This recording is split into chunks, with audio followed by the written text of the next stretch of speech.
In this video, I'm going to demonstrate how to get Z80 for Cardputer up and running so we can do things like play Zork or any other CPM text adventure games or just play around with CPM in general. What I found is the easiest way to do this would be to start off by flashing the Cardputer with M5 Launcher. M5 Launcher allows you to switch back and forth between different firmwares uh, rather easily, including Z80 for Cardputer. So we'll go ahead and get that started. First thing we're going to do is get um, M5 Launcher on there, and you can just search for M5 Launcher, and it'll probably be this first hit, this GitHub repo. This has instructions on how to install it right in the README. So scroll down to how to install. Several different ways. I found the easiest would be to just use the M5 Launcher flasher. And in this case, we're going to select Flash to M5 Cardputer. One thing to note is up here, it gives you this note here. Make sure you turn off and unplug the Cardputer. Hold the G0 button, which is in the upper right-hand corner, and then you connect it to the USB. So I'm going to go ahead and do this right now. I know you can't see this, but I'm going to hold down that G0 button, plug it into USB. You can hear it connected. So we'll go down here to connect, and it looks like it found our Cardputer on COM7. Go ahead, connect. Install M5 Cardputer. It is going to erase it. So if you already have stuff on there, maybe you want to take a beat, make sure you want to do this, but in our case, we're going to go ahead and install. This typically comes up and says it'll take about 2 minutes. I have found that it's generally faster. Sometimes there'll be a bit of a wait, but it looks like in this case, it's clipping along pretty good. There we go.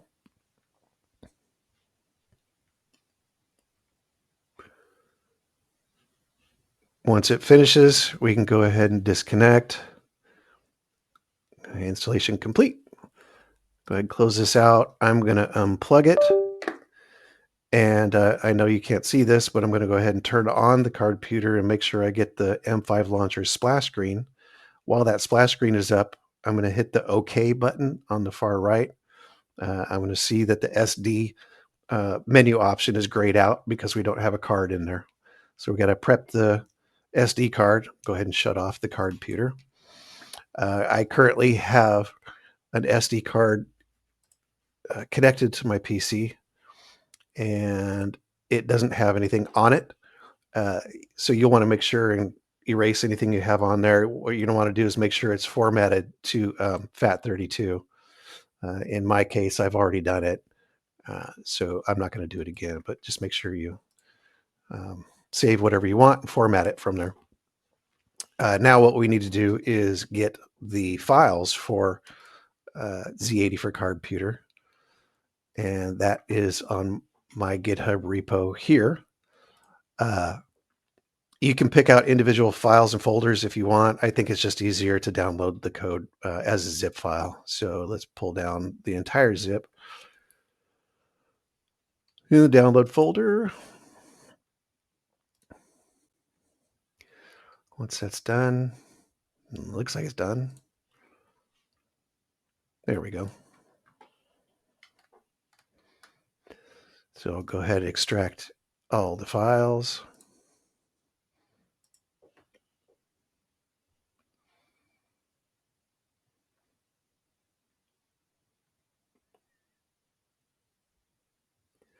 Once this is done, we only need a few things.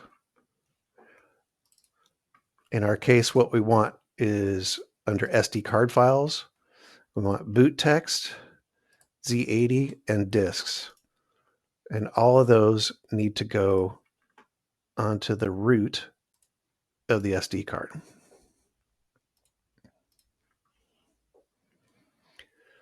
Now, M5 Launcher, I'm not entirely sure.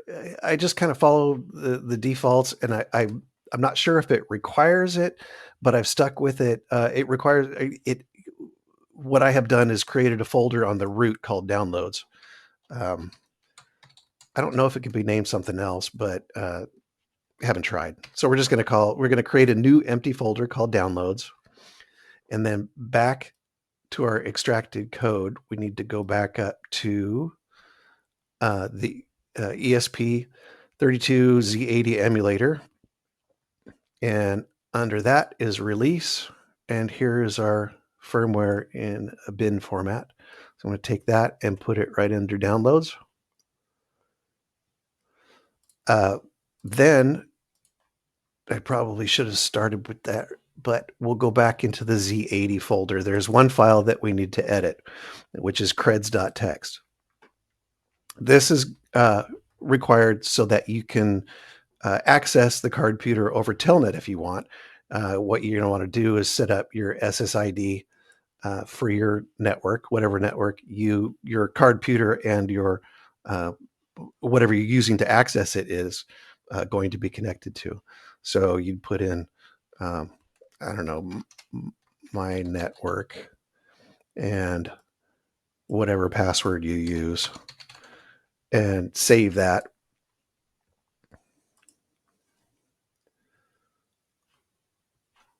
And this is boot.txt, which you don't need to change. So your creds.txt is going to sit in there. It's going to allow the Cardputer to connect to your network. I already have mine set up. I'm going to go ahead and overwrite this one.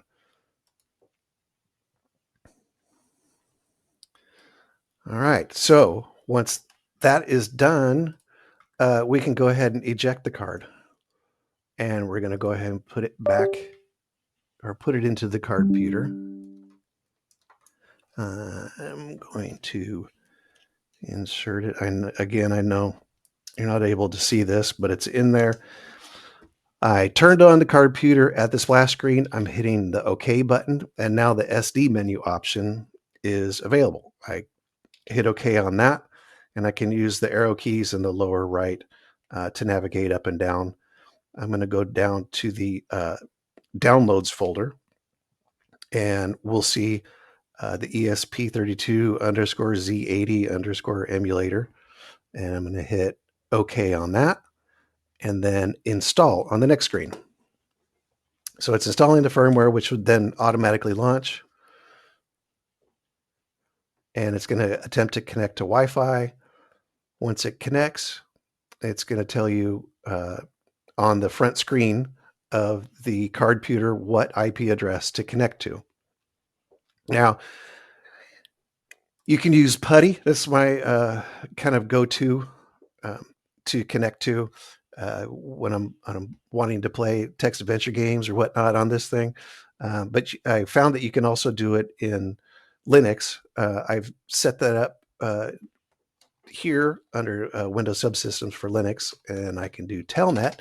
And in my case, the Cardputer is telling me to connect to 10.0.0.180. And here you can see it's now connected. There's some garbage on the screen. I'm going to see if I can't sort that out. But if you hit enter a few times, it looks like a command prompt. What's happening here has to do with carriage return line feed and how telnet is what characters it's sending versus what the Cardputer is expecting. We do need to make a change. This doesn't require a change in Putty, but I wanted to demo it using WSL because it would be the same on Linux. In this case, we're going to want to hit Control and then close bracket, and it takes you back to the telnet. So you can interact with that and make configuration changes. Here, we're going to do set CRLF, hit enter. And now it's going to say it sends carriage returns as telnet carriage return line feed. If I hit enter again, it takes me back to a prompt, and now you can see that I don't get those garbage characters. So these garbage characters up here are annoying. You can run commands, but you have to backspace over these two characters each time. So I highly recommend doing set CRLF. Now we're in CPM.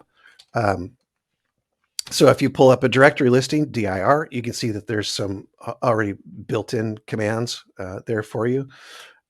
What we want to do to have some fun is get some games or other programs that were in the xfer or transfer folder on the SD card. So in order to do this, we can look at what files are on the SD card by doing SD files. And it shows you what's in, you can see here, it's in the Z80 transfer directory. So in our case, let's go ahead and get Zork.com. So we'll do SD copy Zork1.com. So it's copying it from the SD card partition into CPM. You only have to do this once. Each time you boot it up from here on out, it's going to be wherever you left it. And then we'll do SD copy Zork1.dat. This one's a bit bigger.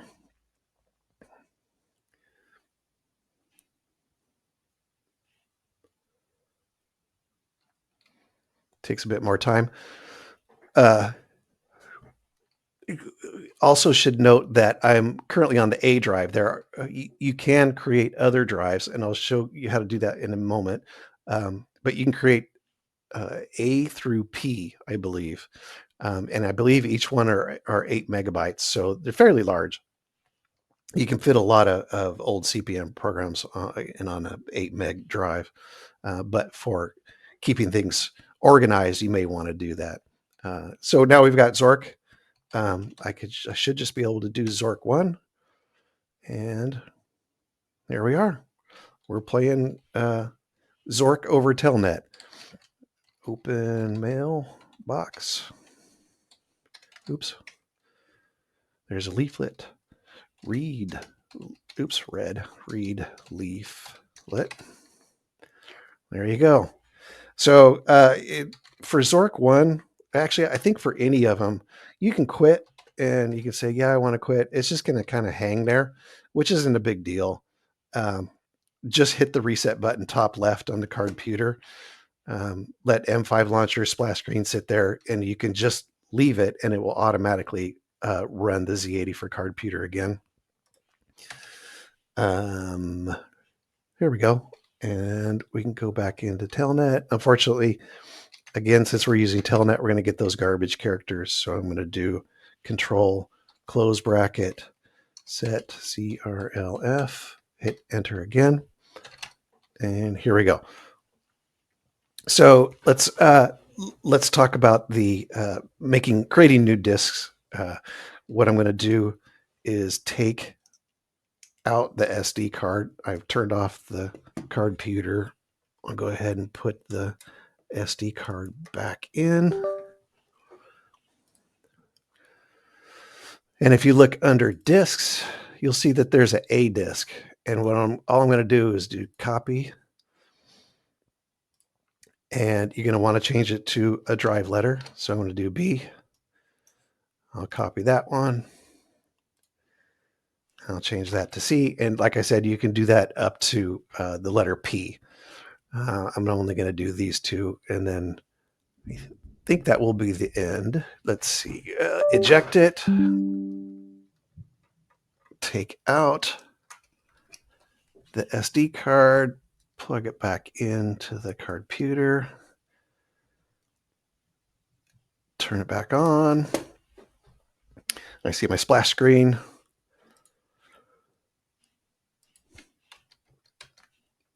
It's connecting to Wi-Fi. And again, it's going to tell me what IP address it wants to connect to, which is still the same. One thing also, most of you probably know this, but you can just do telnet and then do set CRLF, and then you can do open 10.0.0.1 or whatever IP address it's showing on the screen. So now I don't get those things. So if you change now to B, oops, you can see it's the same stuff that was on A, and it would be the same for C. So in this case, you could just do format all by itself, tell it the letter you want to format. Yep. Now if I go to B, there's no file. So I've formatted B correctly. Go to C, format. Oops, A, format. C. Yep, I want to format. And it's done. For those of you who haven't used CPM before. Things like copy didn't really exist at the time. It's under the command is pip. In this case, the structure of how to do this, and this you can all Google this. This is all easily found, but for the sake of getting you started, if you wanted to copy, say, your Zork files, if you downloaded from the transfer folder to the A drive, and then you want to move them to a different drive, you would say, I want B colon zork1.com equal to A colon zork1.com. Oops. Meaning I want that file that's on A to be what was on B. Or, you know what I mean. So now you can see that zork1.com is on B, and it's also right here on A. There's no del command to get rid of this file. You would do era zork1.com while I'm on the A drive, and you can see that zork1.com is gone. Anyway, that's how you do it. The other thing to mention is that you can plug the Cardputer directly or connect it directly via USB. Use Putty to make a serial connection. You just have to find in Device Manager which COM port it's connected to. In my case, I believe it would just show up as COM7 because that's the way it initially showed up. And you can do the same thing. Just use Putty to make a serial connection to COM7, and the defaults should be fine. Anyway, I hope you found this useful. If you find any bugs, it's still in work, but absolutely let me know. Make a comment, or feel free to fork the repo and make improvements, or let me know how you found the application to work for you. Anyway, thank you and good luck.